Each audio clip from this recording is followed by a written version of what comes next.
What is nonverbal communication? Every type of communication we use to send a message except the actual words we choose. Competency-based interviews. You make a first impression within the first couple of minutes you meet someone new. After those fateful first few minutes, psychological research shows her mind is only working to substantiate that first impression. Make no mistake, this doesn't mean that an initially positive impression can't go south. It can. But it's more difficult to turn a negative first impression into a positive one than the other way around. Let's talk about your nonverbal signals in terms of what you should do and what you should not do, followed by a section that teaches you how to read someone else's nonverbal signals. What are some examples of nonverbal signals? These include eye contact, appropriate dress, gestures, handshakes, behavior, smiling, respect for personal space, to name a few.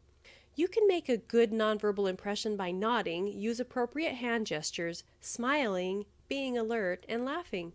You'll also want to make sure you are squarely facing the sorority woman. Don't turn to the side if you can avoid it. Maintain good eye contact. Communicate warmly through your eyes in a way that shows interest and involvement. Have open posture, which means no crossed arms or legs, ankles though are acceptable. Leaning in or moving toward the other person at appropriate times may indicate your interest and willingness to be there. Be alert to the tone of voice, loudness, pitch, inflection, spacing of words, stumbling over words, emphasized words, and pauses, both yours and others. Nonverbal cues obviously can confirm, emphasize, or modify what is said in the verbal message, or sometimes they can contradict the verbal content and convey the true message. Will you need to shake hands with anyone? It's not typical, but it does happen sometimes, and that's okay. Shaking hands is a normal social interaction. Sometimes you're facing one another with 2 seconds to fill and it just seems natural. If you find yourself looking at an outstretched hand, don't hesitate for a second. Shake her hand, but do it properly. Here's how. Extend your right hand toward the other person's right hand. Here are some tricks to good handshakes. 1. Your hand should never be limp or palm down. It should be like a blade with your fingers together and your thumb straight up. 2. The crux of your hand between your pointer finger and your thumb should come firmly into contact with the other person's crux. 3. Close your hand to grip the other person's hand firmly. 4. Shake 2 or 3 times. 5. Allow the person who reached out to initiate the handshake to release first. This is also true in hug etiquette.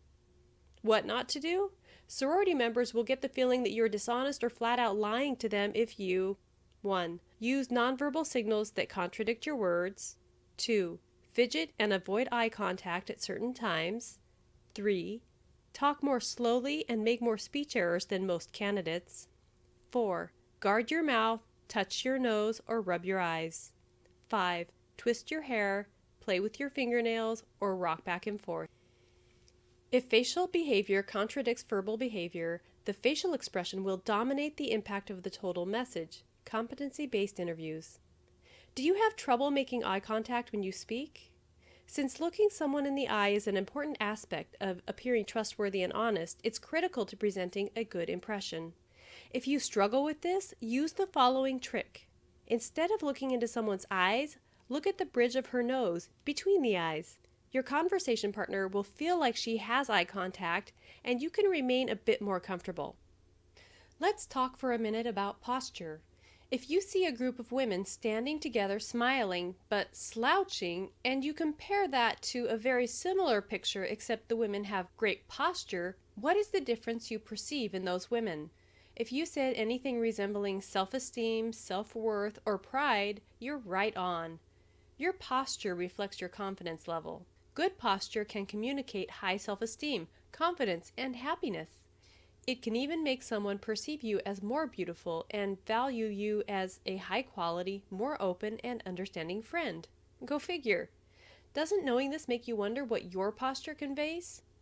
Most people's posture could use improvement, especially if you spend any amount of time in front of a computer, a television, or on a steering wheel. I have a 10-second trick that will bring your posture back up to snuff in no time flat. Here's the trick. 1. Stand or sit up straight, head facing forward. 2. Put your hands up next to your shoulders, palms facing out. 3. Stretch your hands back as far as they can go, which pushes your shoulder blades together. 4. Pull your chin back toward your neck. 5. Hold this position while you count, taking deep, slow breaths in and out. You'll look like a chicken for 10 seconds, but after doing this exercise a few times, you'll notice the difference in the way you sit and stand. During recruitment week and for any kind of interview, use this exercise to positively impact your bundle of nonverbal signals. Reading nonverbal signals in others. This is a good place to point out nonverbal communication coming from your interviewer or interviewers. If you see nonverbal cues suggesting that she is bored, pick up the pace of your answer and finish talking. If you see nonverbal cues indicating that she is being dishonest, make sure you see a red flag flying up. Here are some examples of behaviors you should note. She is not looking you in the eye. She is not facing you squarely, although she could be. She's playing with her hair, her fingers, her jewelry, etc. She's rocking back and forth or moving in an otherwise abnormal manner. The author of People Skills asserts that words are better at communicating factual information. Nonverbal signals portray the way a person is feeling. Isn't this true? When does a person's body language lie? Has anyone ever said to you, "I'm listening," but is glancing away, fiddling with something, or otherwise demonstrating distraction or disinterest? Nonverbal signals reveal the truth. Learn to read them and trust them.